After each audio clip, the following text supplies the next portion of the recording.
Okay, so these are a couple apps that I use, or three apps that I use to help with my Chinese courses, which I am learning Mandarin.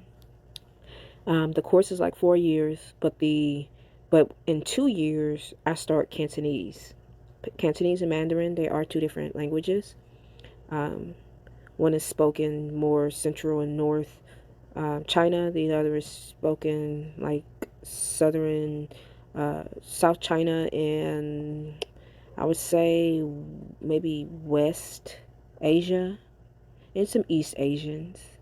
So just spoken in different parts of Asia. So that being said, it's really best to learn like both Mandarin and Cantonese. Okay.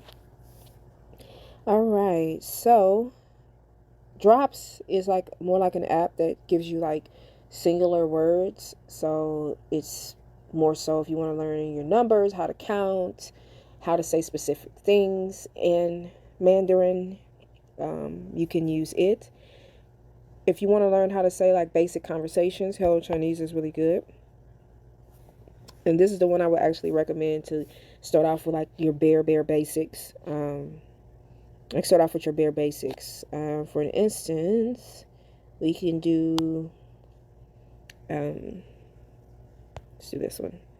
So it's it gives you which one of these is Chinese. Zhonghua. I mean the picture. 中国 Zhonghua. Picture basically tells you.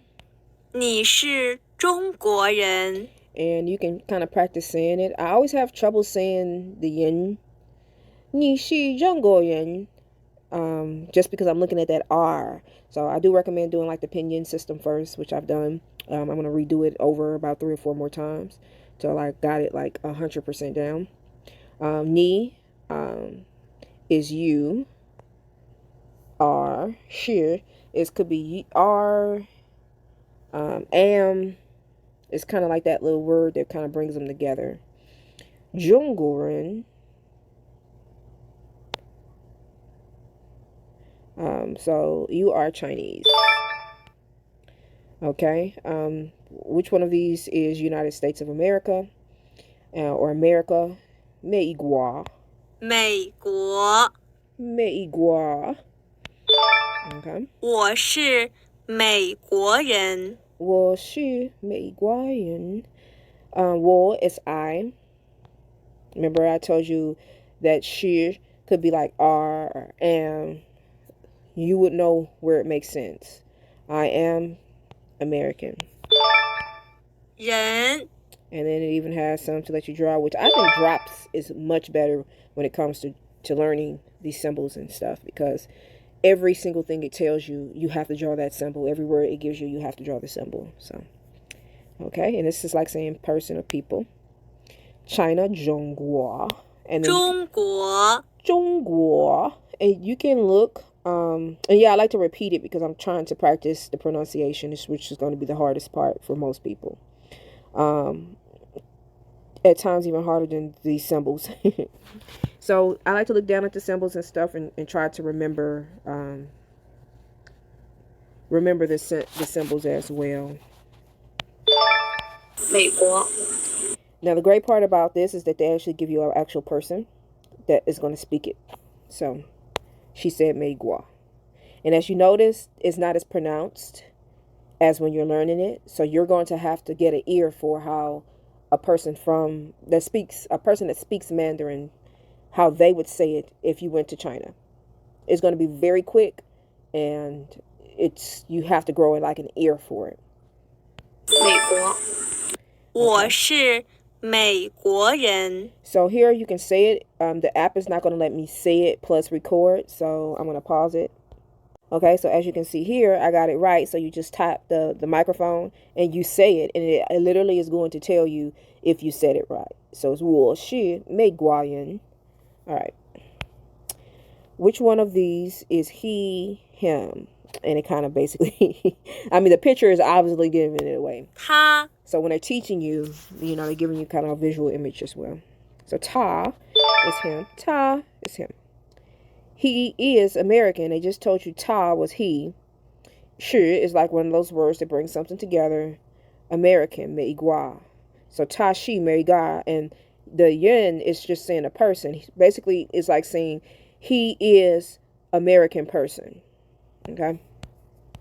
他是美国人。And they have it down here to literally he be American person. Okay. 他不是中国人。他不是中国人. Ta is he. Bu is not. So he is not 中国人 Chinese. He is not Chinese. And you can form that how you will form a regular American sentence. So don't try to form it like he not is Chinese, because that's not a proper American sentence. You form it exactly how you will form an American sentence. He is not Chinese. Even though they say it as he not is Chinese, you're going to form your sentence into translation as he is not Chinese. So taboo, they put the not, he not be China person. So if you use the word be, it'll make a little bit more sense of how they form their sentence. He not be China person. 不， Bu is not. 我不是中国人。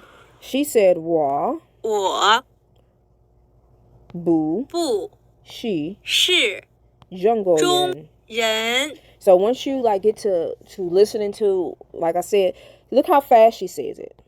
我不是中国人。 So it's, and they let you slow it down and stuff too, but you really want to listen to it as it is and get it 我 there. 不是中国人。 So I am not a China person, or I am not Chinese in English.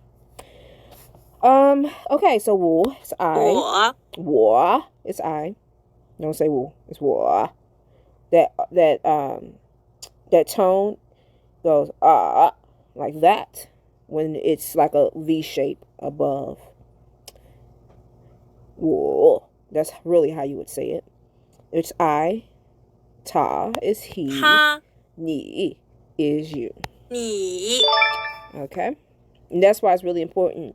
Also, it will help you like pronounce things, or at least understand what someone is saying. Even if you have trouble like pronouncing it to start off, like myself, you'll at least understand what somebody is saying, because at least you know the tones. Even though it's hard for you to mimic it, you'll still be able to listen to somebody and know the tones and know which word they're saying. So that's why that pinyin system, learning that first, should be like priority.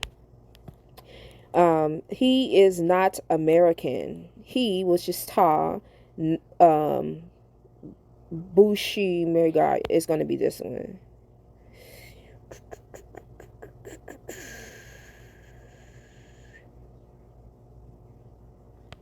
他不是美国人。 So he. And ni is you, not he. Okay. People, we know that's 人 that. 你不是美国人。 So it's going to be this one. You are not American. So ni is you are not American. He is not Chinese. He 他 不不是中国人。他不是中国人。 Okay. All right. So it's a really helpful app. It will at least get you to your basics. If you can, I am going to recommend this. You're going to be able, I'm going to tell you within a year, if you go through all these different apps and learn all the material that they're giving you on these apps, and it's not that expensive. Take a year. It may cost you like 60, 70 bucks a year or something like that. Could be like 100 and something depending on what other things that you want with the app. But if you just take, let's say, 60 some bucks, and you learn all of the material that they have to offer for you on the app, you will be able to speak.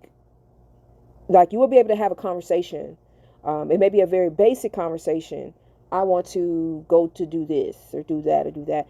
But if you can learn every single thing that they have to offer to you, then you will be on a level of at least a kindergarten a kindergartner. Now I know you're saying, "Oh, that's not so bad." I mean, that's kind of bad, a kindergartner really, but a kindergartner can tell you like if they're hurting, if they're hungry, what they want to eat, and that's really where you want to be your first year of learning any language. You want to at least be able to do the bare minimum of communication. You may not be able to know all the characters, of course, or be able to draw or write all the characters. That's fine, but at least you'll be able to speak on a level that a kindergartner would, which means that you'll be able to at least minimally communicate, like for a vacation or something else like that. And then you can go off into like doing more and all of that with courses and stuff. So I'm taking courses and I'm using these apps, of course, because the courses start you off with like learning the opinion system, um, and it also starts you off with like antics and more so a vocabulary type deal, and not really getting you off into forming full sentences and stuff. So a lot of times your first year of coursework in college is literally going to be learning about the country, the history of the language, why the language is this. So you're going to get like a history lesson, and then you're going to get like verbs and adjectives and kind of that type of stuff versus going out and being able to actually speak at your first year, which is why it normally takes some people like 4 years in order to be able to, speak it fluently, is because they spend their first year in its entirety learning the antics of the language and the history and everything else like that. So to like go off additionally while you're learning that stuff and then use these apps is not bad at all.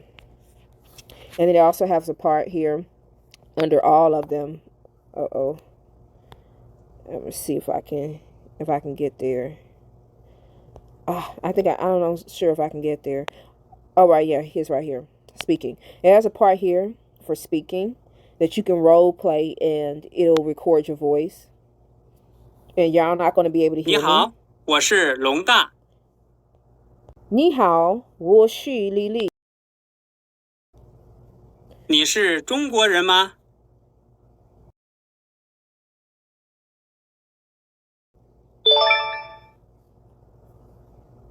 ？Okay, so you all probably didn't hear any of that, which is just basically role play, and then it tells you what words you pronounced incorrect, and it even gives you like if you say a part of a word correctly, like if you say meigua and you say meigua and you get the gua correct, it'll literally show you that you got the gua correct, but you didn't get the first part of the word correct. So even break it down to there, like saying, you got part of the word correct, but not the whole thing. So you would know what you can go back and change and what you're pronouncing incorrectly. So yeah, a very helpful app.